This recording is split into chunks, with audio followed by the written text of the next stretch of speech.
किसान साथियों, हमारी धान की फसल में बालियां बाहर निकलने लगी हैं। जैसे जैसे बालियां बाहर आती हैं वैसे वैसे एक समस्या, एक चिंता ये भी हमें हो जाती है कि हमारे सभी दाने में चावल आएगा या नहीं आएगा। आज की वीडियो में हम यही समस्या आपका दूर करने वाले हैं। आपको हम कुछ ऐसे तरीके बताएंगे जिससे आपके पूरी बाली में जो दाने आते हैं, पूरे दाने में आसानी से आप चावल ले सकते हैं। अच्छे मोटे और चमकदार चावल के लिए क्या करना चाहिए, पूरा वीडियो देखिएगा।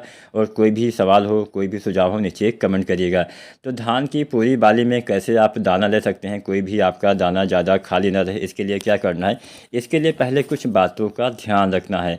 बालियाँ जब निकल रही हो इस समय खेत में पानी भर दीजिए। कम से कम 2 या 3 इंच तक या 4 इंच तक पानी भर के रखिए। और ये पानी कब तक रखना है, यह पानी आपको जब बालियाँ बाहर निकल आएँ और जब फ्लावरिंग की अवस्था जब तक चल रही है, मतलब जब तक फूल आपके खेत में हैं तब तक पानी रखिए। जैसे ही फूल आपके नीचे गिर जाएँ, फूल ख़त्म हो जाएँ, तब आपको जो है वो पानी निकाल देना चाहिए। तब आपको नमी बना के रखना है। कितना नमी रखना है, जब भी आप अपने खेत में जाइए आपका पैर बहुत ज़्यादा उसमें घुसना नहीं चाहिए। बस हाँ, पैर का निशान, मतलब अगर आप चप्पल पहन के जा रहे हैं तो चप्पल का निशान बनना चाहिए। लेकिन ज़्यादा पानी, मतलब ज़्यादा सूखा ना रहे, ना ही बहुत ज़्यादा पानी रहे। ज़्यादा सूखा हो जाएगा तो आपके खेत में जो है बहुत ज़्यादा बीमारियाँ भी आ सकती हैं।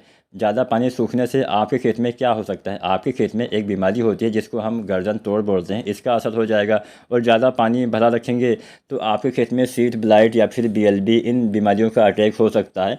तो ना तो बहुत ज़्यादा पानी रखना है, ना ही बहुत कम पानी रखना है, ना ही सूखा रखना है। बस हाँ, उचित मात्रा में नमी बना के रखिएगा, तब आपके दाने का भराव अच्छे से होगा। ज़्यादा टेम्परेचर की वजह से भी कई बार हमारे दाने खाली रह जाते हैं। तो जब आप पानी थोड़ा भर के रखेंगे, क्योंकि नीचे तक उतना ज़्यादा सूरज की रोशनी नहीं पहुँचती है, तो थोड़ा बहुत ठंडक की वजह से आपके दाने, मतलब आपके जो पौधे, आपकी जो मिट्टी का टेम्परेचर है वो थोड़ा कम रहेगा। जिससे क्या होगा कि हाँ, दाने का भराव अच्छे से हो पाएगा। इसके साथ साथ एक गलती हम और करते हैं। जब हमारे धान में फूल खिले हुए होते हैं, जो फ्लावरिंग की अवस्था हम जिसको बोलते हैं, उस अवस्था में, या फिर भोर वाली अवस्था बोलते हैं, इस अवस्था में बहुत से किसान साथी कुछ दवाएं डाल देते हैं या फिर कुछ खादों का इस्तेमाल कर देते हैं। अनजाने में आप 0.34 या 0.050 या बोरोन वगैरह डाल देते होंगे। तो ऐसी कंडीशन में कुछ नहीं करना है। ऐसी कंडीशन में जब फ्लावरिंग की अवस्था आती है, इस समय कोई भी चीज़ छिड़काव के रूप में अगर आप डालते हैं तो उसका सीधा सीधा असर पोलिनेशन पे पड़ता है। परागण सही से ना होने की वजह से कई बार हमारे दाने खाली रहने की समस्या आ जाती है। अब परागण बहुत ज़रूरी होता है। अगर आप चाहते हैं सभी दाने का भराव हो तो परागण भी होना चाहिए। अब यहाँ पे जब फ्लावरिंग की अवस्था होती है, जब आप कुछ छिड़क देते हैं, कुछ स्प्रे कर देते हैं, तो क्या होता है कि इस समय यानी दिन के समय आपके जो धान के दाने होते हैं, जो छिलके होते हैं, वो छिलके खुले हुए होते हैं। अब जब दिन के समय छिलका खुला हुआ रहेगा, कुछ भी आप छिड़काव कर देते हैं, तो क्या होता है कि दूध बनने वाली प्रक्रिया होती है उस समय वो सही से नहीं हो पाती है। अगर यह प्रक्रिया एक बार डिस्टर्ब हो जाती है तो दाना ख़राब हो जाता है, दाने के अंदर चावल बनने की संभावना कम रह जाती है। तो इसलिए हमें दिन के समय, वैसे मान लीजिए कोई बीमारी का अटैक हो गया, कुछ भी आपको छिड़काव करना ही है, तो शाम के समय 5 बजे या फिर 6 बजे, 5:30 बजे, मतलब 5 बजे के बाद करिएगा, वो बेस्ट रहेगा। लेकिन हाँ, दिन के समय नहीं करना है। कुछ भी आपको डालना है तो एकदम, या तो सुबह आप 5 से लेकर 6-7 बजे तक डाल सकते हैं, या फिर शाम को आप 5 से लेकर 6-7 बजे तक डाल सकते हैं। दिन के समय आपको कुछ भी इस्तेमाल नहीं करना है, नहीं तो पोलिनेशन में बाधा आ जाती है।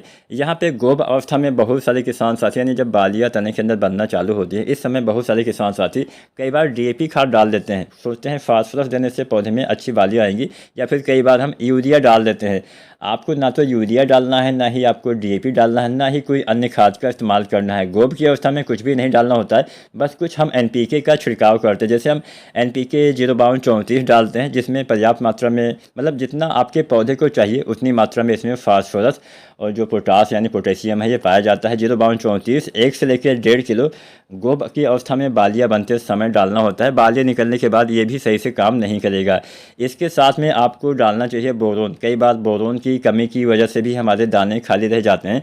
तो जो बोरोन आता है 20% वाला, लगभग 100 से 125 ग्राम मात्रा, साथ में 0.34 1 से लेकर 1.5 किलो बालियाँ आने से पहले, जब बालियाँ तने के अंदर बनती हैं तब डाल लेंगे तो अच्छा लाभ मिलता है। आपके बालियों का जो साइज है अच्छा आता है, बालियाँ आपकी हेल्दी स्वस्थ निकलती हैं। और बाद में बोरोन डालने से परागण भी, पोलिनेशन भी सही से हो पाता है।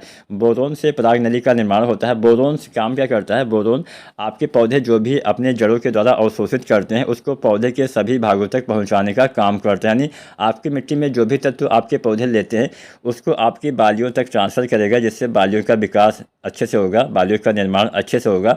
इसके साथ साथ अगर मान लीजिए आपने आपने सिंचाई किया तो पानी, मतलब कुछ भी चीज़ जो आपके पौधे लेते हैं, चाहे पानी हो, चाहे कोई यूरिया आपने डाला तो नाइट्रोजन हो, चाहे आपने पोटाश डाला तो पोटेशियम हो, चाहे आपने फास्फोरस डाला, तो ये सभी तत्वों को क्या करता है, पौधे के सभी भागों तक पहुँचाने का काम करता है। इस समय क्या होता है, बालियाँ बनते समय बालियों का विकास होता है, तो आपके पौधे जब बालियों, मतलब आपके जो तत्व है बालियों तक आसानी से पहुँचेगा तो बालियों का विकास सही से होगा। इसके साथ साथ पराग नली का भी निर्माण करता है। तो बोरोन और 0:34 बालियाँ आने से पहले डाल दीजिए, और जब बालियाँ बाहर निकल आएँ दाने भरते समय NPK 0050 का इस्तेमाल कर देंगे। 1 से 1.5 किलो आपको NPK डालना है। इसके इस्तेमाल से सभी दाने का भराव आसानी से किसान साथियों हो पाएगा। बस आपको नमी बना के रखना है, जब तक आपके दाने का रंग सुनहरा ना हो जाए तब तक पानी की कमी नहीं होने देनी है, नमी बना के रखना है। इसके साथ साथ अपनी फसलों की देखभाल भी आपको समय समय पे करते रहना चाहिए। कोई बीमारी हो तो उसकी दवा का इस्तेमाल करें। वीडियो पसंद आई है तो लाइक करें, कोई सवाल हो कमेंट करें और चैनल को सब्सक्राइब करें। धन्यवाद।